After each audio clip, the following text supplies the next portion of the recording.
यहां आकर कोई कुछ खोता नहीं है। खोने का मतलब है उससे रहित हो जाना, मगर कुछ चीजों से रहित होना भी आवश्यक होता है। बीच बीच में चर्चा होती रही कि क्या अच्छा क्या बुरा, किसको छोड़ना चाहिए, किसको धारण करना चाहिए। छोड़ना वो चाहिए जिससे न केवल व्यक्ति की हानि होती हो, अपितु समाज की भी हानि होती हो। ऐसी बातों को या विचारों को छोड़ने में ही सबका कल्याण है। और धारण क्या करना है? वो धारण यह करना है भौतिक सुख के साथ साथ जिससे आध्यात्मिक सुख भी प्राप्त हो। मनुष्य के जीवन का उद्देश्य न केवल भौतिक संसार में सुख को प्राप्त करना है, अपितु इसके माध्यम से परमार्थिक सुख तक पहुंचने का प्रयास करना है। जो ये पथ है, मार्ग है, उसको सुकर बनाना है, सरल बनाना है, सम्यक बनाना है। और ये बनता कहां से है? तो ये बनता है स्वाध्याय से, ये बनता है सत्संग से, ये बनता है अच्छे विचारों से, ये बनता है लोगों के बीच में रहकर सत्य और असत्य का ज्ञान प्राप्त करने से। ये जो सप्ताह है बड़ा, ये मेरा आज चतुर्थ दिवस है। 7 दिनों से आप कथा सुन रहे हैं और आज का विषय जो है, जैसे कि कल महानुभाव जी ने या परसों भी कहा था कि वेद के बारे में हम थोड़ा चिंतन करें, क्योंकि ये वेद सप्ताह है, वेद कथा है। जैसे हम देखते हैं इसकी कथा है, उसकी कथा है, भागवत कथा है ना, गीता की कथा है, रामायण की कथा है, अलग अलग कथाएं हैं। ये हमारी वेद की कथा है। और वेद एक ऐसा शास्त्र है, इसमें सब कुछ आता है, इसमें यथार्थ ज्ञान है। और ये ज्ञान न केवल भौतिक है, अपितु भौतिक संसार के कण से लेकर के परमात्मा तक का ज्ञान जो है, ये वेदों में समाहित है। यदि दुनिया की सबसे पुरानी पुस्तक या ग्रंथ कोई है, आप सर्च यदि करेंगे, गूगल पे सर्च करेंगे, तो कहते हैं सृष्टि के आरंभ में या सबसे पुरानी पुस्तक या ग्रंथ वेद है। बाकी जितने भी पुस्तक, ग्रंथ, धर्म ग्रंथ, जिनको हम अपने अपनी परंपरा के अनुसार, अपने अपनी धरोहर के अनुसार मानते हैं, उनका एक कालावधि है। मगर वेद का कोई कालावधि नहीं है, अब तक तो नहीं मिला किसी। तो शास्त्र को जब पढ़ते हैं तो इसका तात्पर्य यह लगता है कि जब से सृष्टि की उत्पत्ति हुई है, तब से वेद है।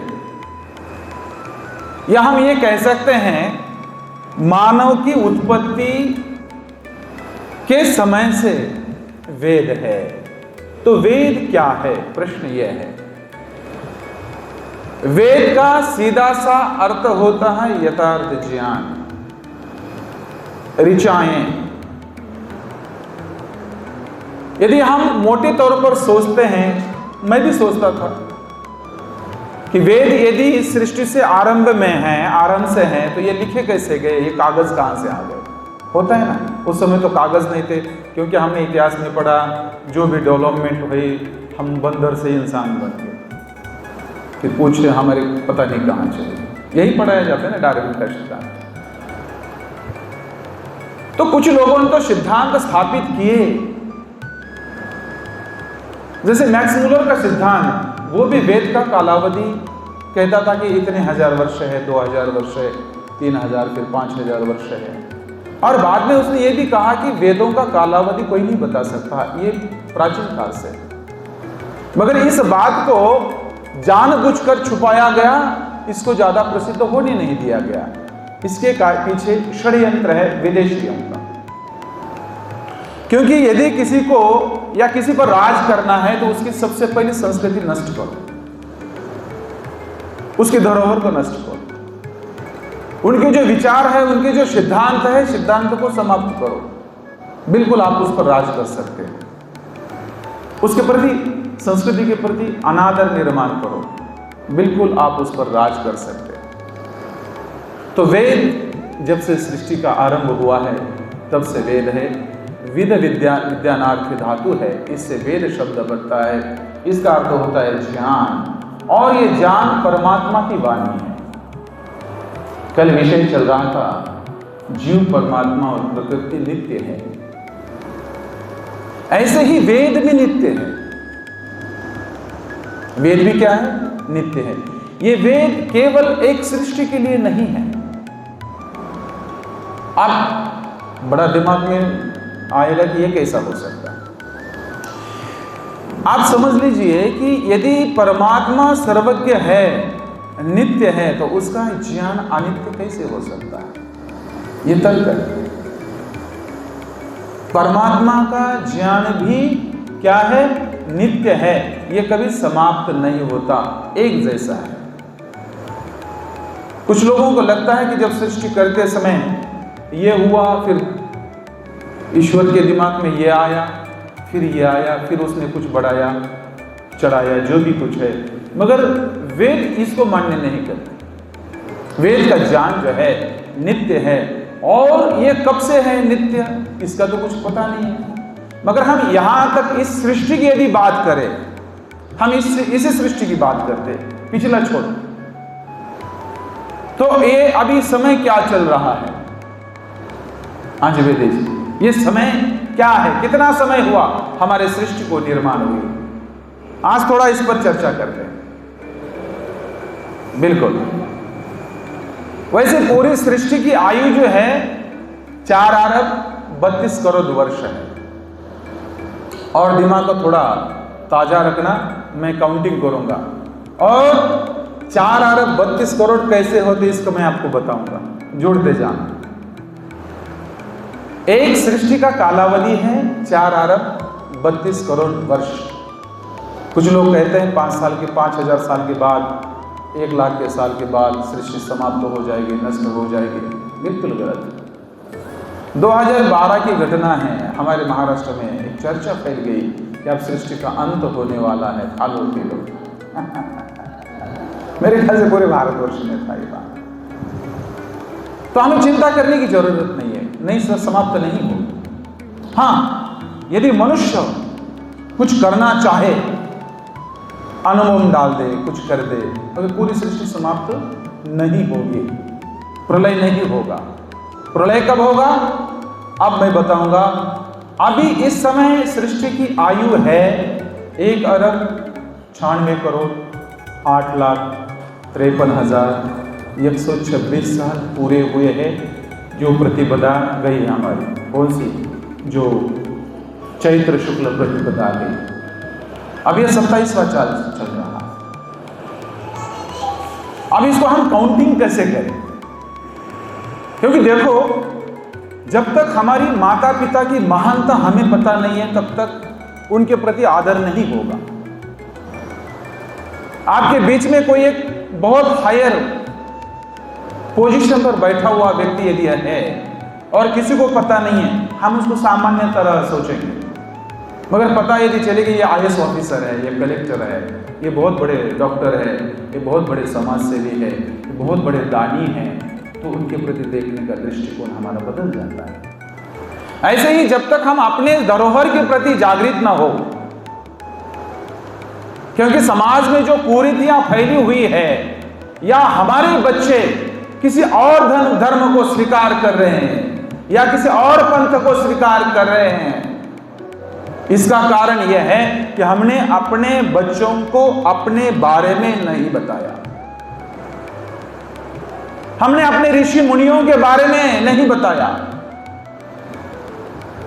कहते हैं प्राचीन काल में विमान बनाने की विद्या हमारे पास थी।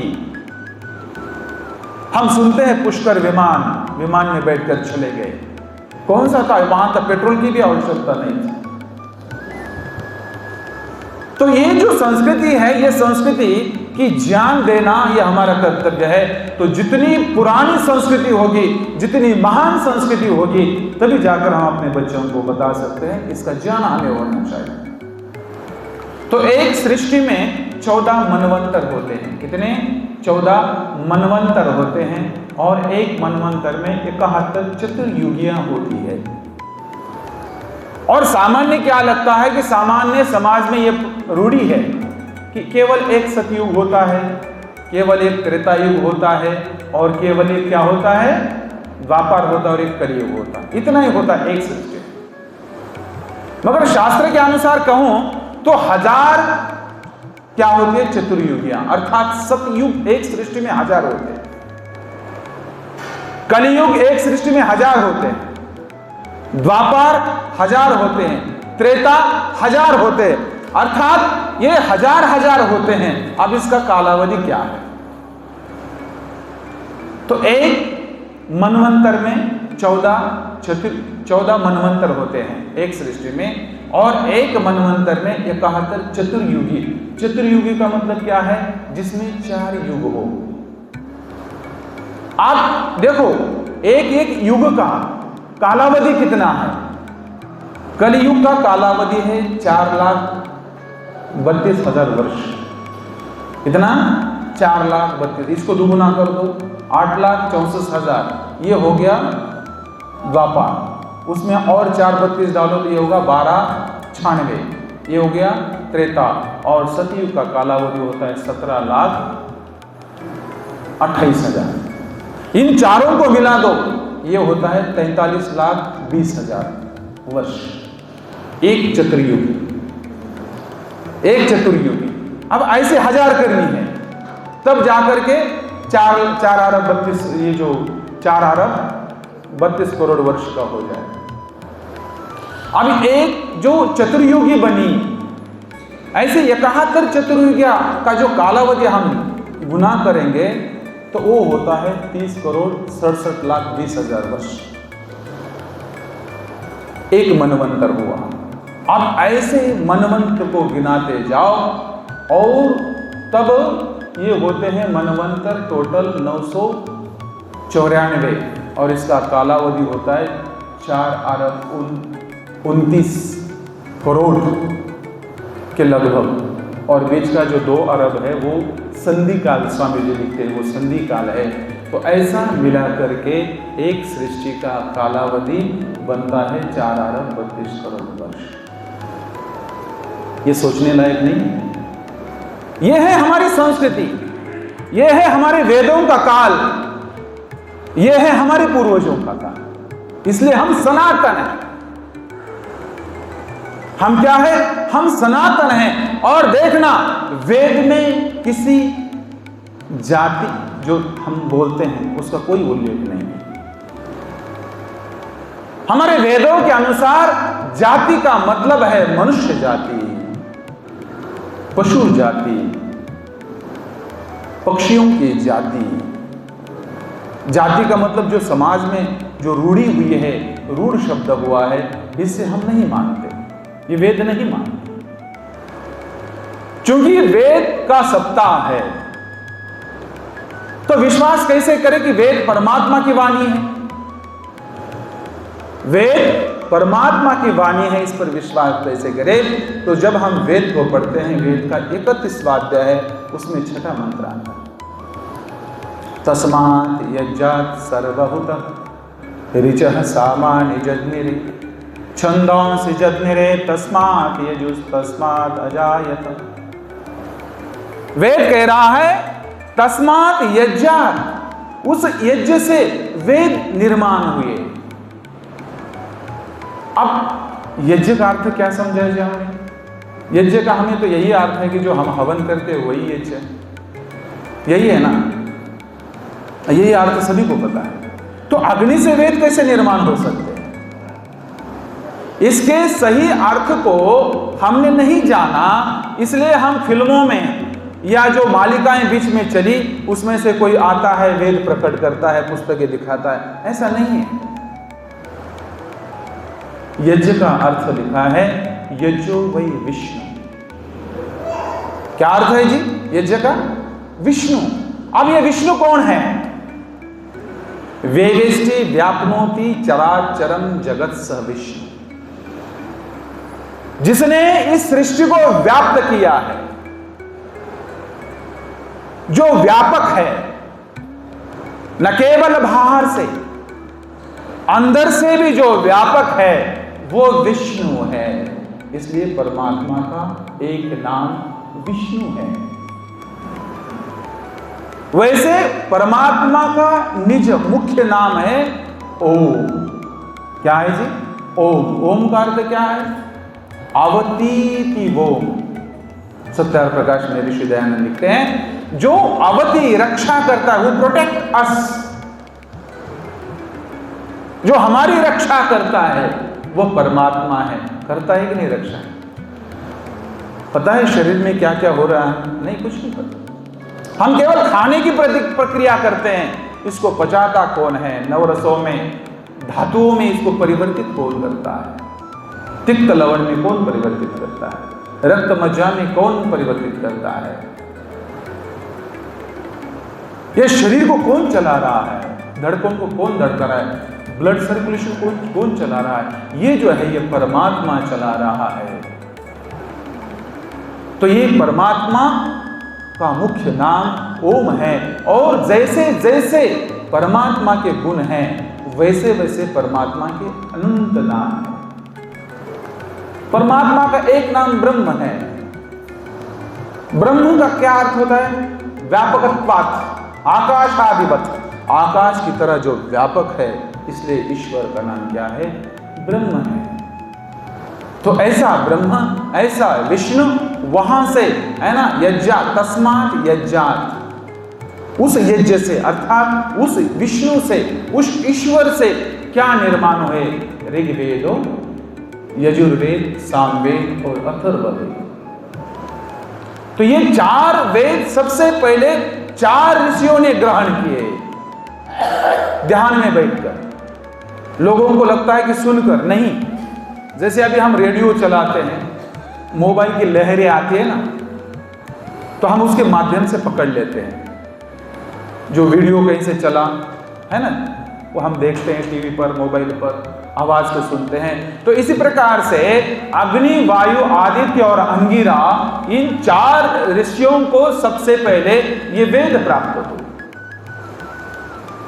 आज आपको पता है वेदों में कितनी संख्या है? वेद मंत्र की कितनी है? वेद मंत्र कितने हैं? हाँ, ऋग्वेद में 10,552 मंत्र हैं। ऋग्वेद में 10,552 है। यजुर्वेद में 1975 है। सामवेद में 1875 और अथर्ववेद में 5,977। ऐसे मिला करके 20,379 मंत्र वेद में है। तो ये जो अखंड इतना ज्ञान वेद में भरा हुआ है, और न केवल परमात्मा ने वेद दिए, अपितु संसार को चलाने का ज्ञान भी परमात्मा ने दिया। कैसे चलाना है? एक बुकलेट आपके सामने है। कोई मशीन यदि है तो उसके साथ एक बुकलेट आता है कि उसको how to use this machine. इस संसार को कैसे चलाना है, कैसे इस संसार में रहना है, कैसे आपस में प्रेम से बातें करनी है। वेद कहता है मां भ्राता भ्रातरम दीक्षण मां स्वसारम उतस। हे मनुष्य, अपने भाइयों से कभी झगड़ा मत करना, विवाद मत करना। अपनी बहनों से कभी विवाद मत करना। आजकल विवाद केवल और केवल प्रॉपर्टी के लिए है। जो प्रॉपर्टी क्या है? अनित्य है, और उसी के लिए विवाद चल रहा है। पल की खबर नहीं यारो, 100 साल का सामान जुटाने में। दुनिया में बहुत कुछ कमाया यारो, क्या मोती घी क्या हीरा क्या मोती, क्या करे कफन में जेब नहीं। और कफन की जेब क्या है? ये जो पुण्य आप कमाएंगे ना, वही आपके साथ आएगा। कर्मों का जो फल है वही हमारे साथ आएगा।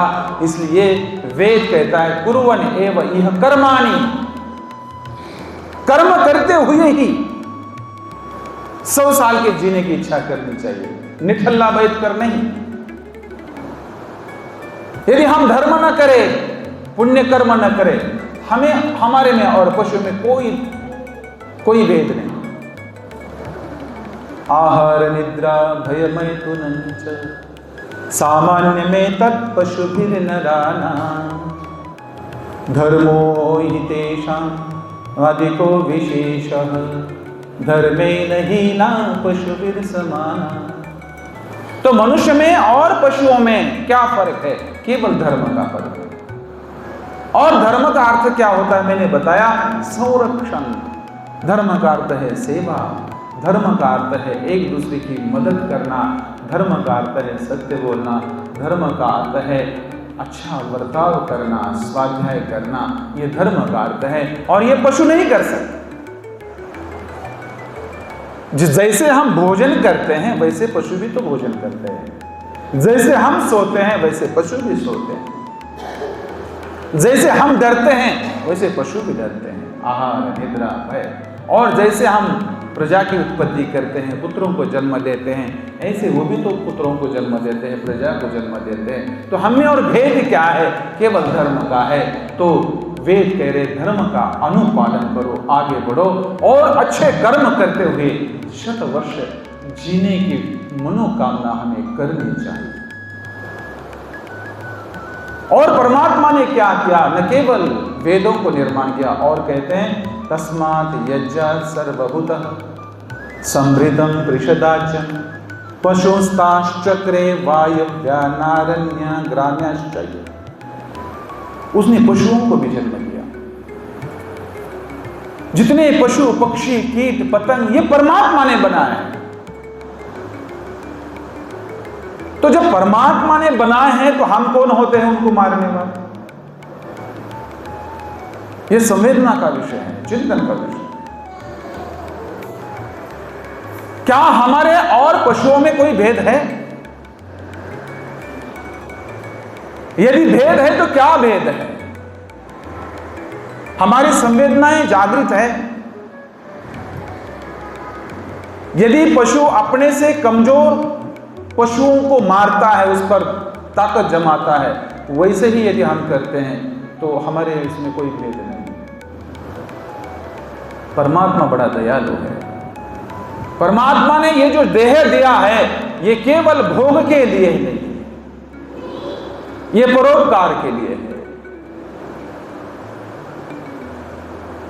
न केवल इससे इस जन्म में सुख को प्राप्त करना, अभी तो अगले जन्म की भी हमें तैयारी करनी, मोक्ष को भी प्राप्त करना है। कुछ लोग सोचेंगे कि यार यहां आनंद है, यहां पैसा है, सब कुछ है, क्यों हम मोक्ष को पाए भाई? क्योंकि यहां का जितना भी सुख होगा ना, इसमें कहीं ना कहीं परेशानी होगी, उसका दुख उसके साथ जुड़ा हुआ है।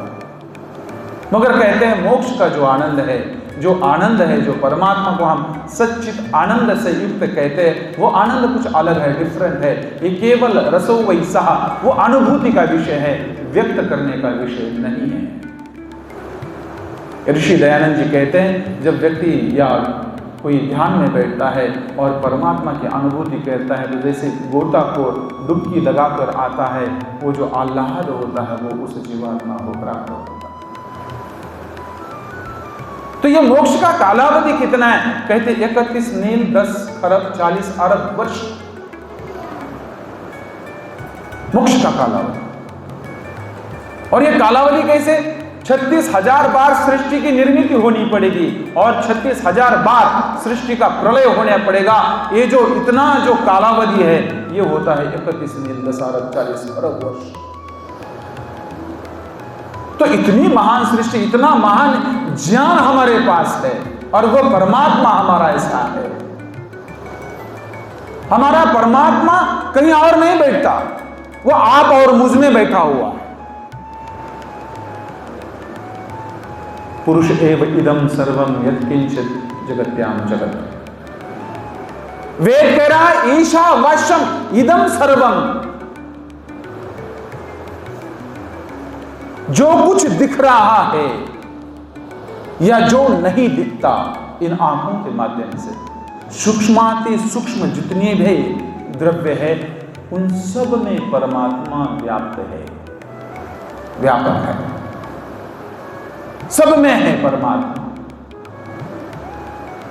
तो ऐसे परमात्मा की उपासना करनी जो सब कुछ दे रहा है, और ऐसे ही परमात्मा से डरना है। हम डरते किससे हैं? हम सोचते हैं कि एकांत में मैं कोई गलती करूं, कोई न देखे तो ठीक है, और जब उसको डाउट लगता है कि मुझे किसने देखा होगा तब व्यक्ति डरता है। मगर परमात्मा तो हर जगह व्याप्त है। ऐसा कोई स्थान है जहां पर वो नहीं है? यदि वेद कह रहा है, वेद क्या जितने भी ग्रंथ है वो परमात्मा को सर्वव्यापक मानते हैं, और जो सर्वत्र नहीं मानते उसमें कुछ कमी है। परमात्मा हर जगह है।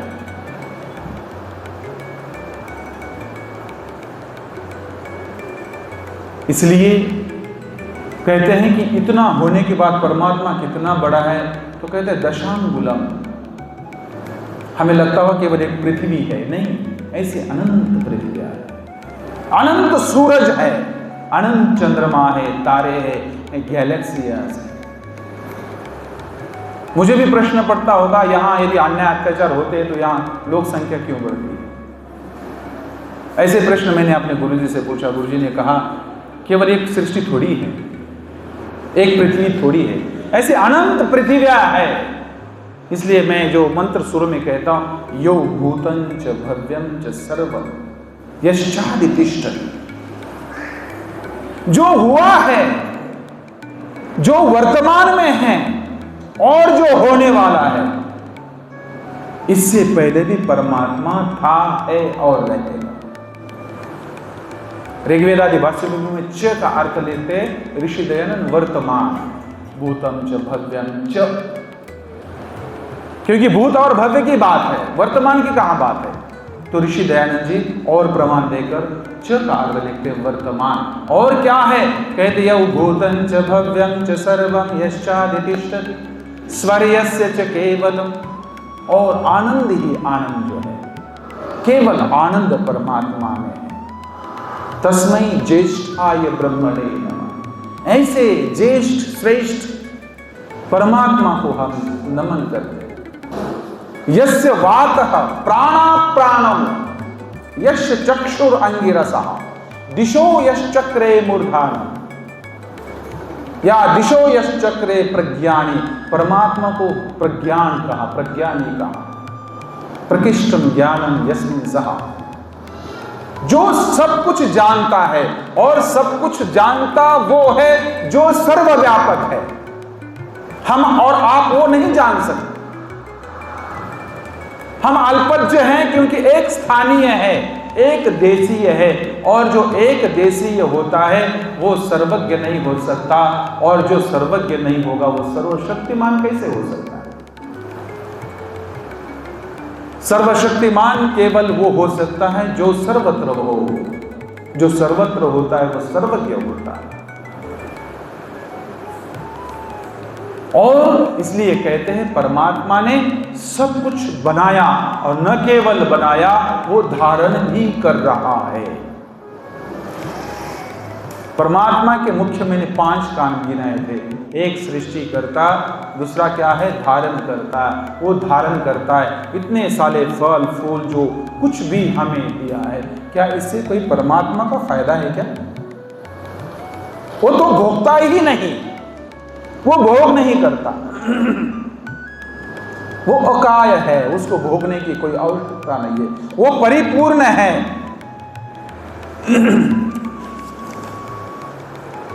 और जिस प्रकार से परमात्मा ने इस समय सृष्टि रची है, ऐसे ही सृष्टि पहले भी थी। यदि किसी को लगेगा नहीं जी इस समय ये नाक यहां है, पिछली सृष्टि में शायद नाक यहां रही होगी, या आंखें पीछे रही होगी, नाक ऊपर रही होगी, ऐसा नहीं। इस पर विश्वास कैसे करें हम? संध्या करते हैं हम, संध्या में एक मंत्र आता है, सूर्याश्चंद्रमसो धाता यथा पूर्वम कल्पयत्। एक सृष्टि को जो है कल्प संज्ञा दी जाती है। सृष्टि की क्या है जी? कल्प। कल्प मतलब एक सृष्टि। पूर्वम अकल्पयत्, पूर्व कल्प में। तो जैसा इस समय सूरज है, चांद है, तारे हैं, जमीन है, मनुष्य है, प्राणी है, पशु है, पक्षी है, जो कुछ है, ऐसे ही पूर्व कल्प में भी था और अगले कल्प में भी रहेगा।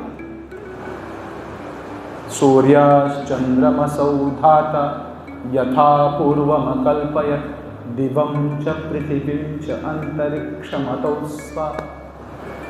ये जो पृथ्वी लोक है, अंतरलोक, अंतरिक्ष लोक है और द्युलोक है, ये ऐसे ही है जैसे पहले थे, अब इस समय भी ये ऐसे हैं। इसलिए वो परमात्मा सर्वज्ञ है। तो कैसा है? वेद में और एक मंत्र आता है, सर्वज्ञ कैसे है? यदि हम अपने आंखों से सामने तक देख सकते हैं तो बताओ इतना होने के लिए कितने आंखें चाहिए परमात्मा? सिंबॉलिक तौर पर कहा, सहस्रशीर्षा पुरुषः सहस्राक्षः सहस्रपाद स भूमिं सर्वतः स्थित्वा प्रतिष्ठत् दशांगुलम्। और कहते हैं सहस्रशीर्षा, अनकाउंटेबल। सहस्रकार तो वैसे 1000 होगा, और यहां पर अर्थ है अनकाउंटेबल, जिसको सर हो, अर्थात ज्ञान, अनंत ज्ञान जिसके पास है। सहस्रशीर्ष, सहस्र अक्ष, अक्ष का मतलब होता है नेत्र।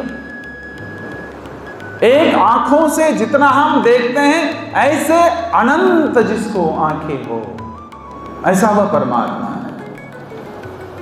सहस्राक्ष, सहस्त्रपाद, हजारों पैर है उसको, अर्थात हर जगह पर वो व्याप्त है। तद एजति तन्नेजति तद दूरे तदवंतिके तदंतरस्य सर्वस्य तदु सर्वस्य बाह्यता। तो उसको कहीं जाने की जरूरत है ही नहीं। कुछ लोग कहते हैं वो यहां से वहां गया, तद एजति। कुछ लोग कहते हैं न एजति, वो नहीं जाता। भाई जो जहां पर सर्वत्र है, वो उसको कहीं जाने की आवश्यकता है क्या?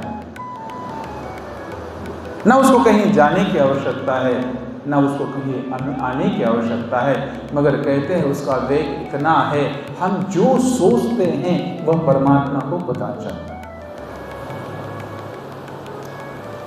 अज्ञानवश हम जो सोचते हैं ना कि मैं जो सोच रहा हूं आपको क्या पता, आप जो सोच रहे हैं मुझे क्या पता, और सही बात है। दो जीवात्माएं जो सोचती हैं वो दूसरे जीवात्मा को पता नहीं चलता, या तीसरे जीवात्मा को ज्ञान नहीं होता।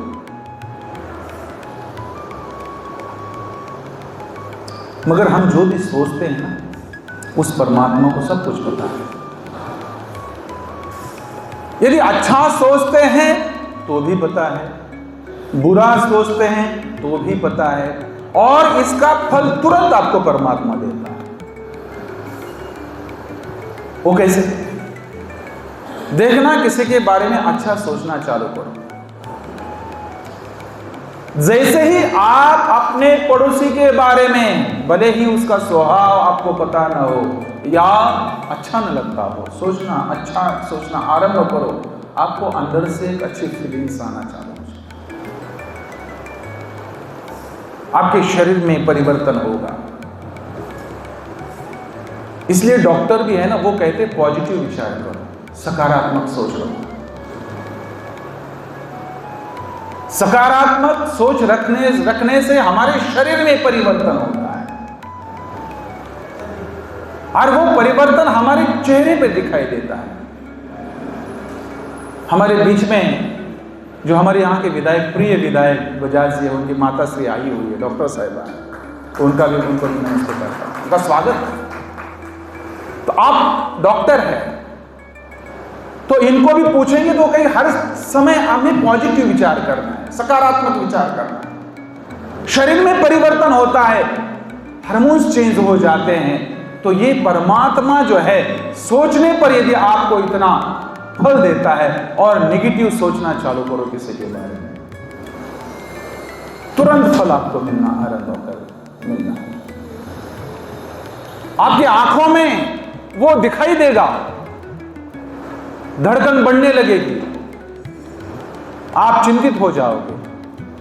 तो वो परमात्मा जो है, तुरंत फल प्रदाता जो है परमात्मा है, क्योंकि परमात्मा के फल जो है कर्म के अनुसार मिलने वाले हैं। और कुछ कर्म हमारे ऐसे हैं जो तुरंत फल देते हैं, कुछ कर्म ऐसे कुछ समय के बाद देते हैं, और कुछ ऐसे फल होते हैं जो दूसरे जन्म में हमें मिलते हैं।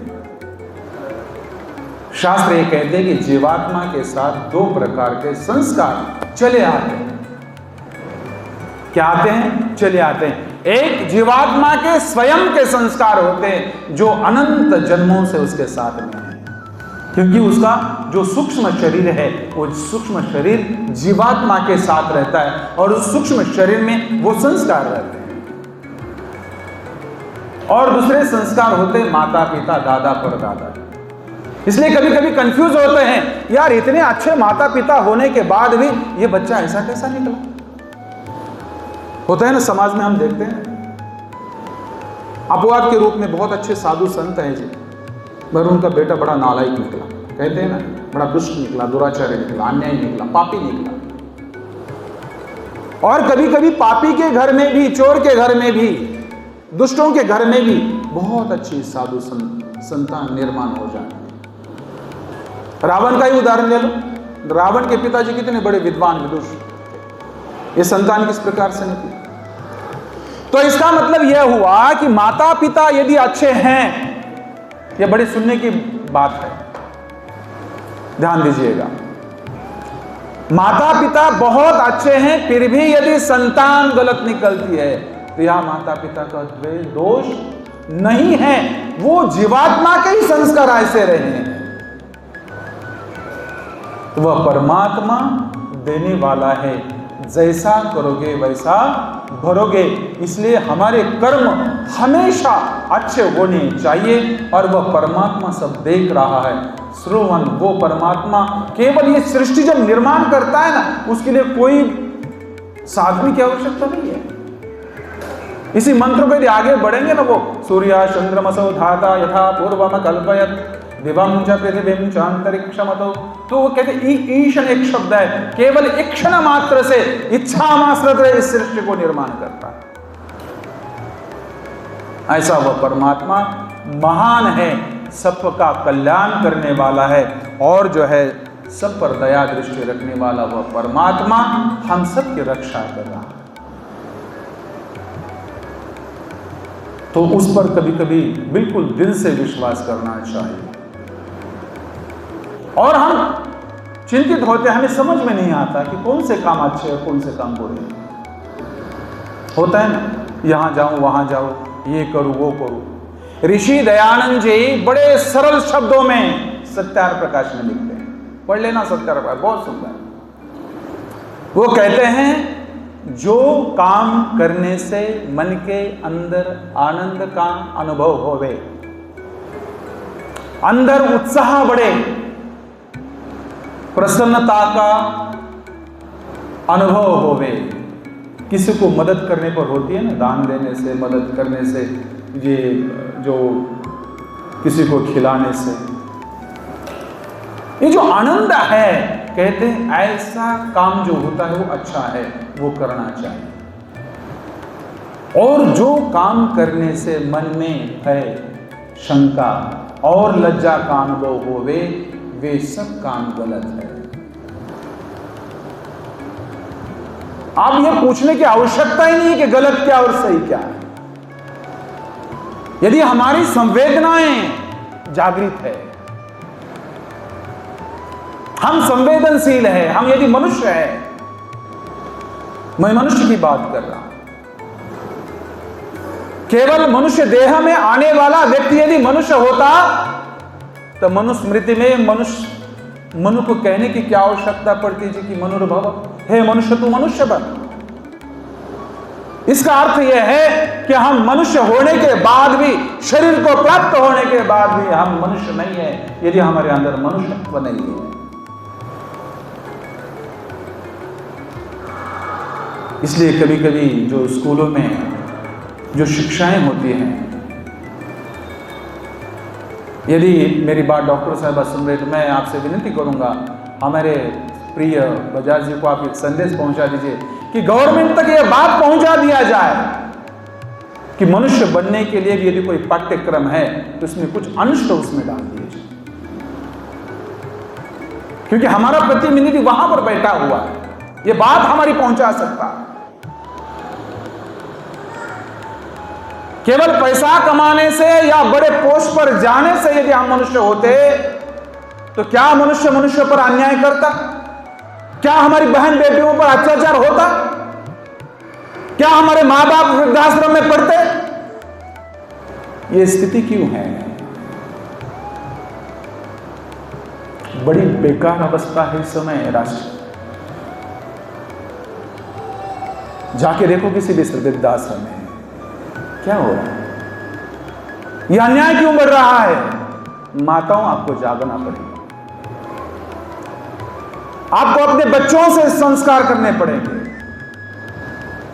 आप चाहे तो राष्ट्र का निर्माण कर सकते हो, या आप चाहे तो राष्ट्र का विनाश आप ही कर सकते हो। यह ताकत माताओं के अंदर है।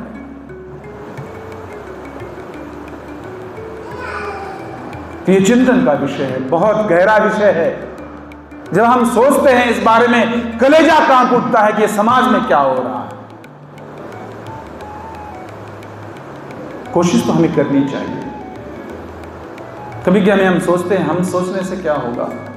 सब यदि ऐसा सोचेंगे तो कैसा होगा? जितना हमारा सामर्थ्य है उतना हमें करना चाहिए। हम अपने घर से शुरू करें। खैर, विषय बढ़ता जाएगा, मुझे कहीं और भी पहुंचना है। 12:15 तक मैंने बोला था समय। तो ये जो वेद है, वेद का ज्ञान अनंत है, अनादि है। जैसे परमात्मा अनादि है, वैसे परमात्मा का ज्ञान भी अनादि है। तो ये जितना पढ़ेंगे, इस पर जितना चिंतन करेंगे, आपको जो है ना वेदों से मोहब्बत हो जाएगी। ठीक है, हमें संस्कृत समझ में नहीं आती, और वैदिक संस्कृत तो बहुत कठिन है। उसका ट्रांसलेशन सही, हिंदी सही। हमारे आर्य समाजों में वेद है। दुर्भाग्य तो यह है कि वेद पढ़ने वाले लोग नहीं हैं। थोड़ा थोड़ा पढ़े, आध्यात्म के लिए पढ़े, आनंद के लिए पढ़े, पैसों कमाने के लिए, शोहरत कमाने के लिए बाकी जीवन तो पड़ा है, वो भी आवश्यक है।